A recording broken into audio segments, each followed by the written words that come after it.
Hi. I've been listening to a lot of cryo chamber and other dark ambient tracks recently, and I've been interested in designing some drone sounds like this. These are useful for ambient music, making drones for relaxation, and also cinematic sounds like for a shitty horror movie or something. I thought I'd use Pigments for this because it's my favorite VST synth, and I think it has some unique modulation features that make it very useful as a standalone sound design tool for things like this. But I think the same ideas can be applied to any synth, really. So let's jump in and I'll go through how to design a sound like this step by step.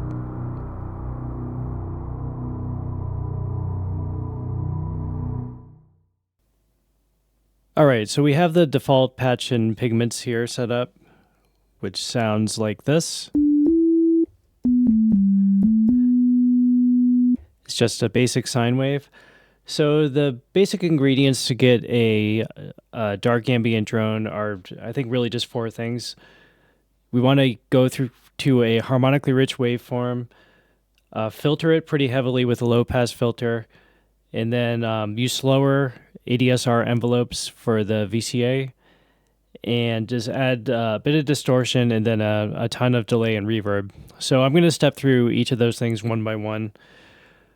For the waveform, I think we want something brighter, so kind of like a pulse wave or a sawtooth wave. I'm just going to use a sawtooth wave here.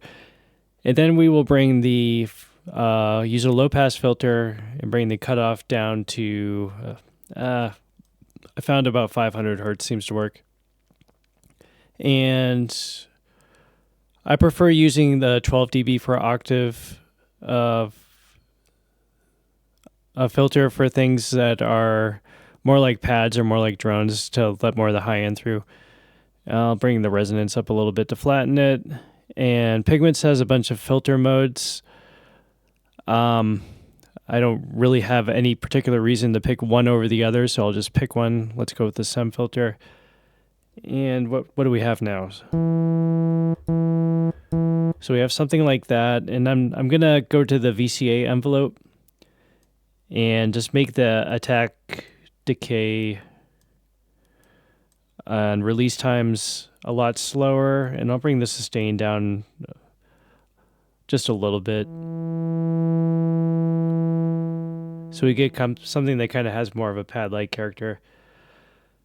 And then the next thing is we'll go to the FX window, and I'm going to add 4 effects, actually.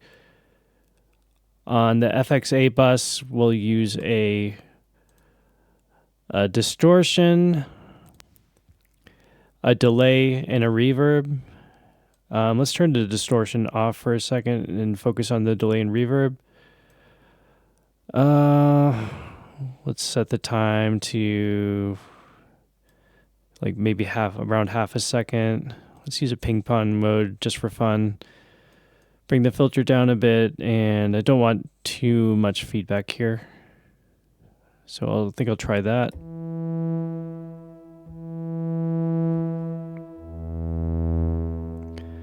That's a start. And then we want to use just a big reverb and have it like 80 to 90% wet.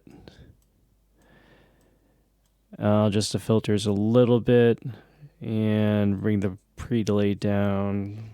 Let's try that.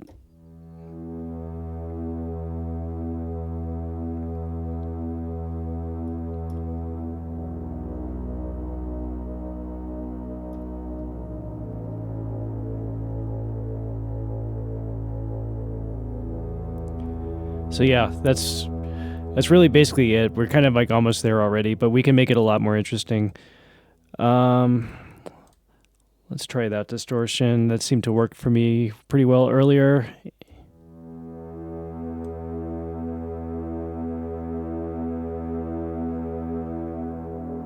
I'll play a really low note on the keyboard.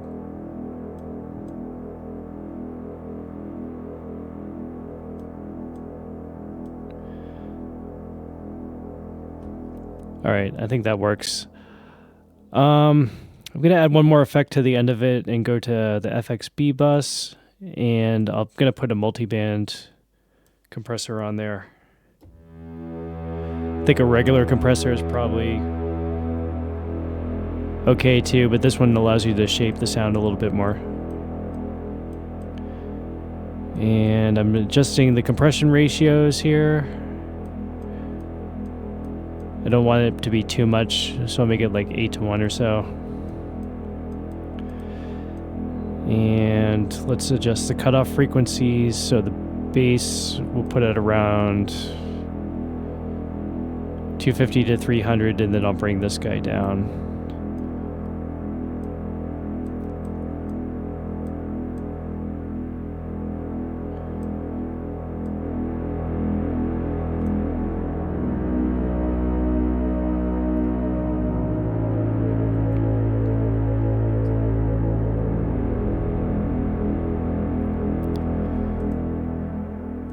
All right, that's a start.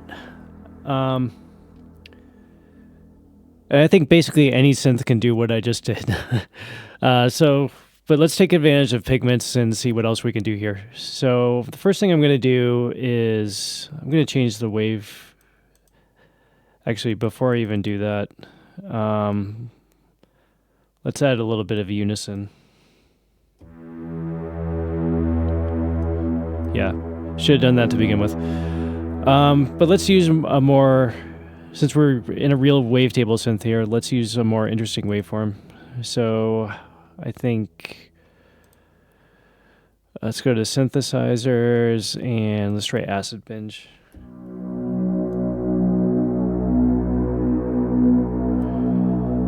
I think that's good.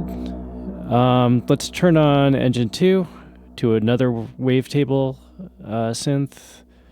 Let's turn the unison on, and then let's try a different wavetable.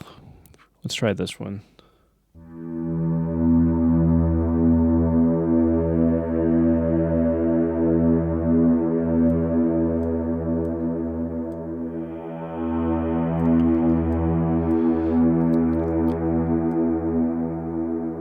You can play around a bit with the sound shaping tools here. This is the sync. Phase modulation, or basically a hard sync, which can make it, for like a really dark, distorted sound, make it sound more interesting. Okay, so I got more interesting waveforms. The next thing I want to do is start modulating things. So let's go to our LFOs here, and I'm going to use all three of them. I'm going to set the retrig source to free running, so they're not being synced to a keyboard press or anything. They're just running free. And I'm going to lower the rate down to something really low and just make sure they're all set to something a little bit different. So they're not all running in sync with each other. And then maybe LFO 2. Let's make it a triangle wave just for fun. And let's start modulating things. So let's have LFO 1 modulate the pitch, the fine pitch of Engine 1, or Engine 2 and Engine 1. Let's have LFO 2 modulate the filter cutoff. Let's have LFO 3 modulate the wavetable position of Engine 1. Now let's see what that does for us.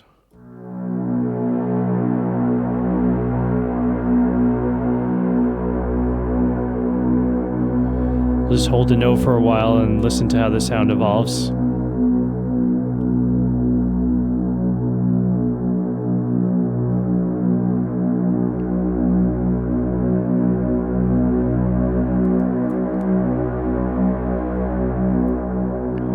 All right, kind of like that.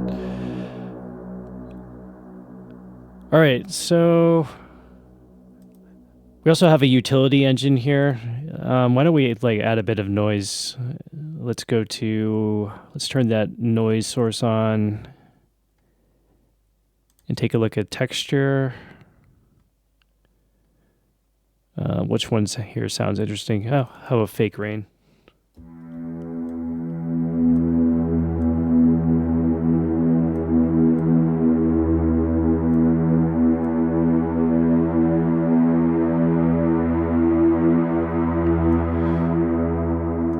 Adds a little bit of high end to it. Let's put a sub oscillator on just because we can.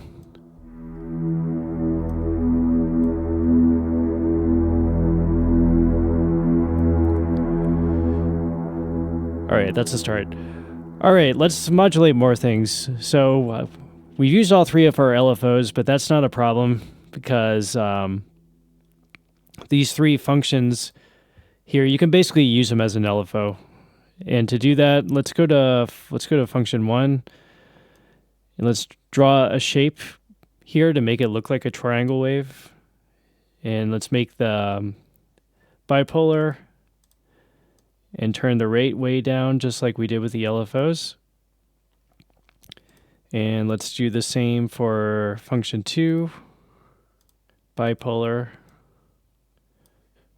slow rate. And function 3, triangle wave, bipolar,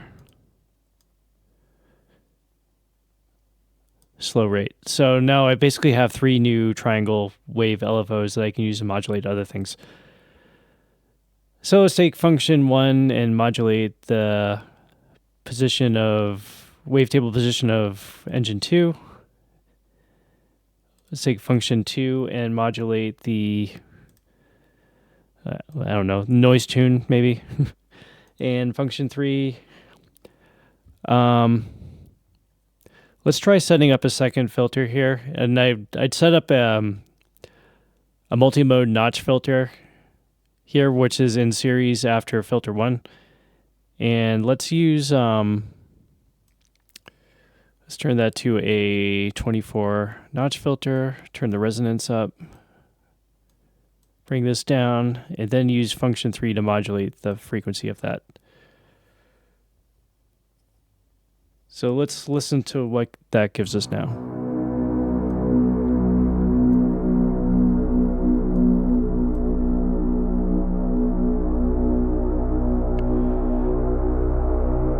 So now I've got so many modulators running at slow rates that are unsynced to each other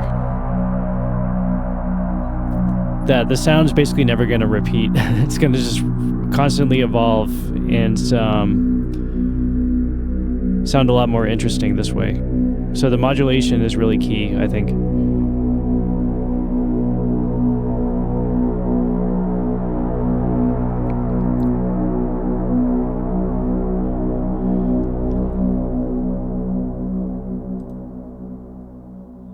Now I want to show one more thing just for fun, because I think this is kind of maybe not completely unique to Pigments, but it's something that's really easily done in Pigments in an interesting way, and I know a lot of synths don't have this capability. So anyway, what I would like to do is to have use one of my envelopes and just have it randomly trigger, every once in a while, and use that to modulate the sound also in a more interesting way. So I think I'll use envelope 3 for that, and I'll make another fairly slow envelope with the attack decay release times at about 3 seconds or so. And then let's play around with this a bit and see what we can do to make this sound more interesting. Maybe like hard sync or something. Let's try the other wavetable. Yeah, like that might be cool. So let's take envelope 3 and modulate that. And maybe let's modulate the wavetable position with that. And then let's modulate the distortion drive.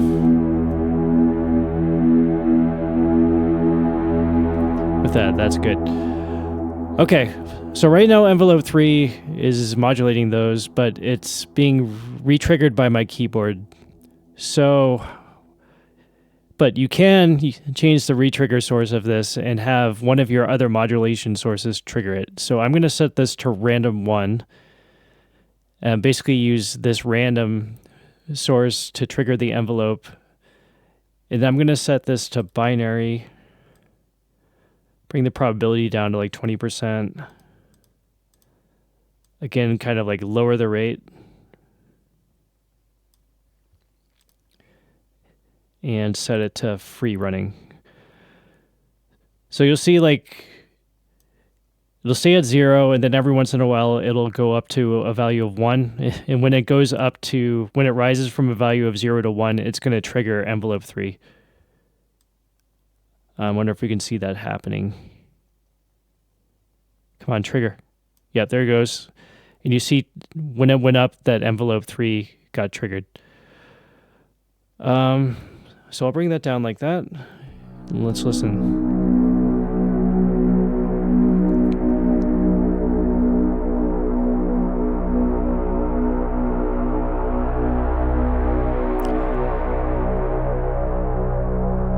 See how the sound gets brighter and you hear the sync kick in whenever the envelope 3 is triggered. There it goes. It didn't last very long. Let's bring the rate down.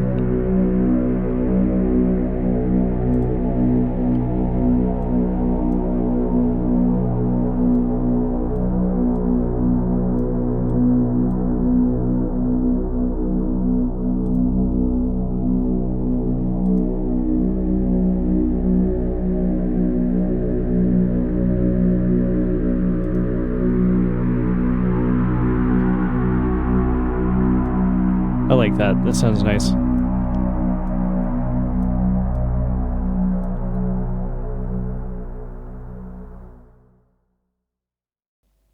So that's really all there is to it. It's really not that complicated a sound to design. Again, just to recap, the basic ingredients are to use a harmonically rich waveform, like something like a saw wave. Use a low-pass filter and filter it back down pretty heavily with the cutoff frequency, maybe around 500 hertz or so. And then add a bit of distortion and most importantly, I think a really, really big reverb. And then, just adding some modulations and LFOs to modulate the sound to make it continuously evolve and keep it interesting, which I think is important when, a note is droning for a long time. So I use Pigments for that because Pigments is the shit. It's probably my favorite VST synth.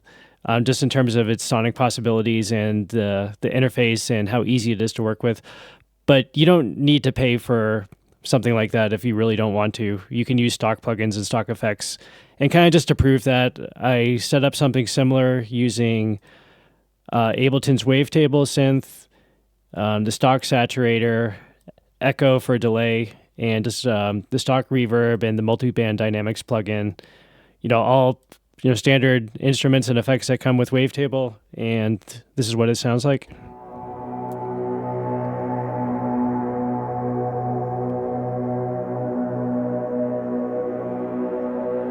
No, which is pretty similar. It basically does, Wavetable does a lot of the same things that Pigments does. I think just Pigments has, difference really is that Pigments has the built-in effects, and it has more powerful modulation options. And it has other features like granular synthesis, which, I wasn't even using anyway, so I guess it doesn't matter. So I hope this shows the basic techniques needed to help make some dark ambient drone sounds, and I hope you found this useful. And, let me know if you like this and if it was helpful and if you want to see more content like this.